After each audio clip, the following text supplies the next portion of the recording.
കുറച്ച് നാളുകളായിട്ട് കണ്ടിന്യൂസ് ആയിട്ട് പഠിത്തം മാത്രം നടക്കുന്നുണ്ടായിരുന്നുള്ളൂ. അപ്പോൾ ഇന്നലെ ഞാൻ അപ്രതീക്ഷിതമായിട്ടൊരു ടെലിഗ്രാമിൽ മോക്ക് ടെസ്റ്റ് ഉണ്ടാവില്ലേ, അതൊന്നും അറ്റൻഡ് ചെയ്യാനായിട്ട് ഇടയായി. കോപ്പറേറ്റീവ് എയിലത്തെ മോക്ക് ടെസ്റ്റായിട്ടാണ് ഞാൻ ചെയ്തത്.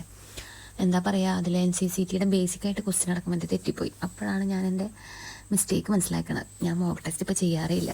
അതുകൊണ്ട് ഇന്ന് ഫുള്ള് മോക്ക് ടെസ്റ്റും മോഡൽ എക്സാംസും ഒക്കെ ചെയ്യലായിരുന്നു. ചെയ്ത് പ്രാന്തായെന്ന് പറയാം.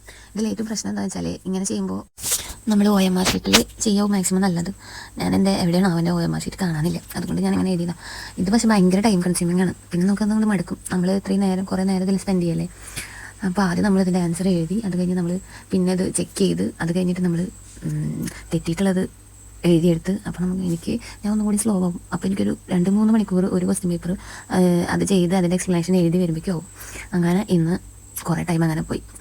അപ്പം ഞാൻ വിചാരിച്ചു, ദേവികയിൽ തന്നെ മോക്ക് ടെസ്റ്റുകളുണ്ടല്ലോ, അത് ചെയ്യുമോ ഒന്നും കൂടി നല്ലത്. പിന്നെ ഞാൻ അതും ഇരുന്നു.